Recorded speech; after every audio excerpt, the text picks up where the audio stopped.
you would take action, and you're not. And the fact that it's not going to be till fall or November, that's totally unnecessary. I know there's a process, but I ask you to please accelerate that process.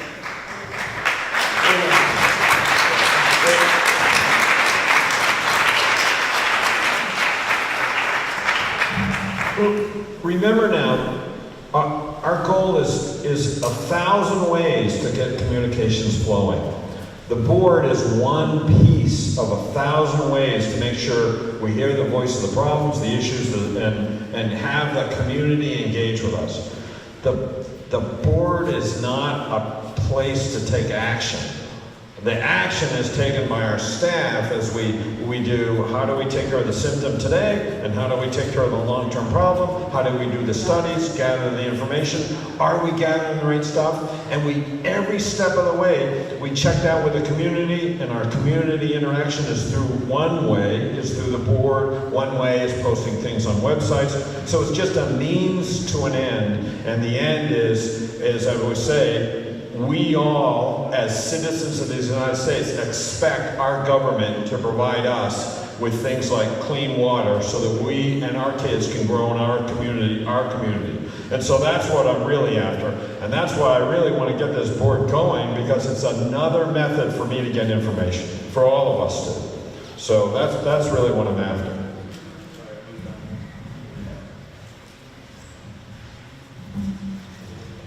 Hello.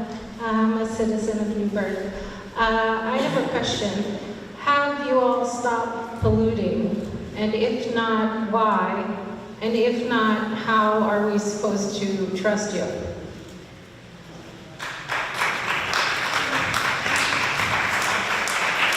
That's a fair question. The short answer is yes. We've removed the source, the fluorinated compound, the AFFF foam. We've removed that from all of our firefighting trucks, our systems, our extinguishing systems in the hangars. We've replaced it with a more environmental friendly foam, first of all. Second, even that more environmental friendly foam still has some perfluorinated type compounds in it.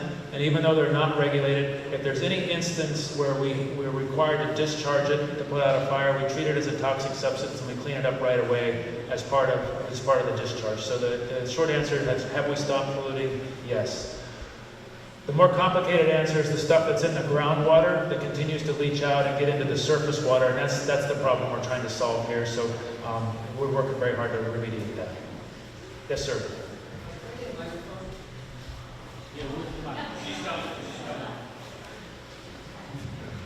Thank you. My name is Marcel Barrick. I'm a City of Newburgh resident, member of the Newburgh Clean Water Project. And where's the Department of Health for New York State? Where's the Department of Transportation for New York State? The Department of Health is going to set state standards for PFAS and PFOA.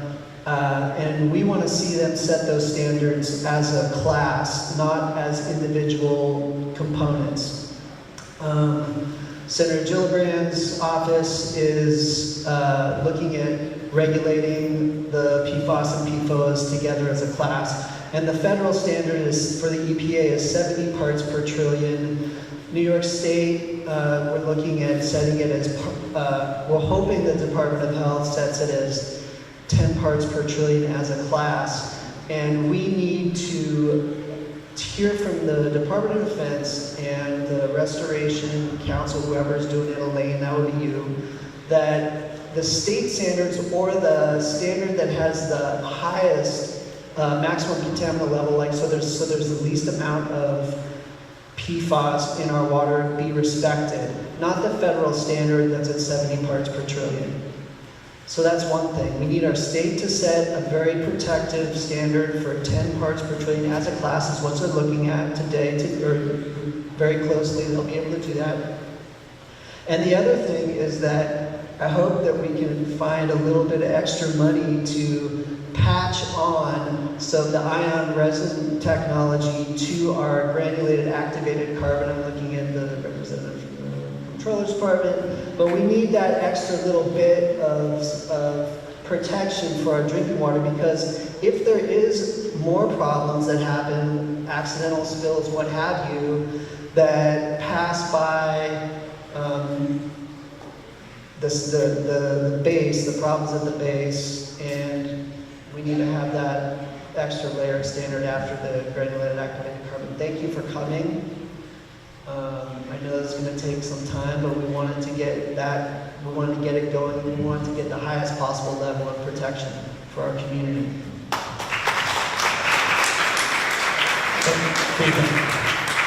Thanks for being here.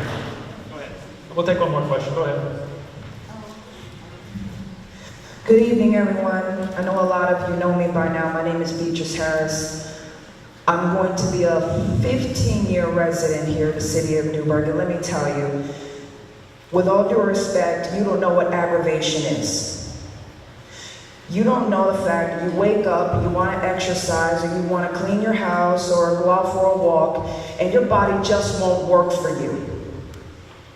And I'm focused more on the human impact level, as in what happens with relationships, what happens with friends. I'm not very sociable anymore.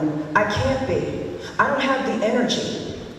If this was done, I don't know, maybe 30, 40 years ago, maybe I'd have a chance to have a normal life, but it's too late for me. So yeah, there's plans, there's incentives, there's funding, there's suggestions, but that's not going to change my life. Unfortunately, with all due respect, with the track record when it comes to the government, if you guys were a fertilizer factory, you make top profit. Because I don't believe in anything that the government has been telling me. Ever since I was a little kid, told me that the water was safe. And that's what I believed for my entire, 20 years.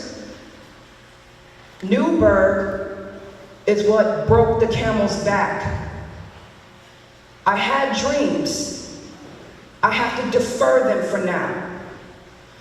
I'm surprised I found a man who loves me through all my faults. And because of what has happened, he has walked with me through all of it.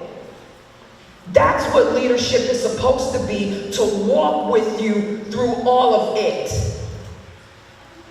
So, I will be looking into every single detail, because our children and our children's children deserve to have a better outcome when it comes to clean drinking water.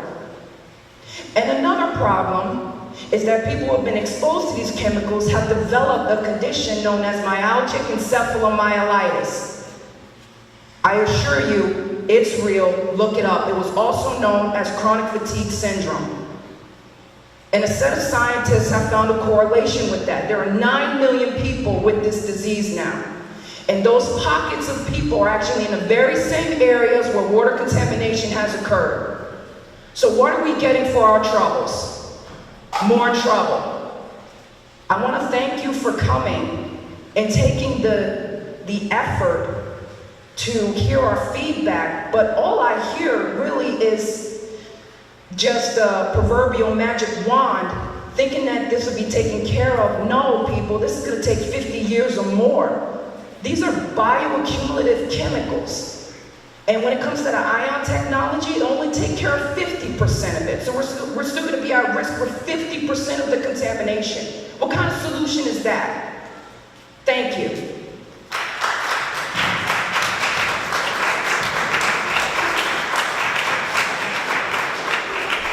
Thank you again for your feedback, and thanks for being here in November also. So we appreciate that. And I share your frustration on all this, on the human health impacts and how long it takes to clean up. And I would just ask for those of you who are interested in being in the Restoration Advisory Board, we need that community leadership, we need that community involvement. And so we've got the right people here tonight. If you're interested in being a leader on that, please come talk to the National Guard reps in the community. They really are the leaders in the community on this for the Air Force. And so I would ask you all to be involved and stay involved and hold us accountable for getting this done. We would ask you to use your communication resources to advertise the opportunity of the RAB beyond the very small group of people that were able to attend this meeting and the November 15th meeting. And that's something that we've been asking for since November 15th. make sure that the community is informed about the opportunity of the RAB, what it is, and how to express interest. It shouldn't be limited to the people who are here or who are here. You're exactly right. And I actually, so I've worked with RABs around the nation for a big part of my career. One of the primary reasons we need that community partner is to help keep everybody informed, help set routine times for updates, and help create a programmatic way to get this update. If we're relying on people coming out of the Pentagon or out of DC to make that relationship, it's really hard and sporadic like this, and we need a steady community partner and community leaders to help us with that. So it's one of the purposes of the RAB. Yes, ma'am. Well, the one last question.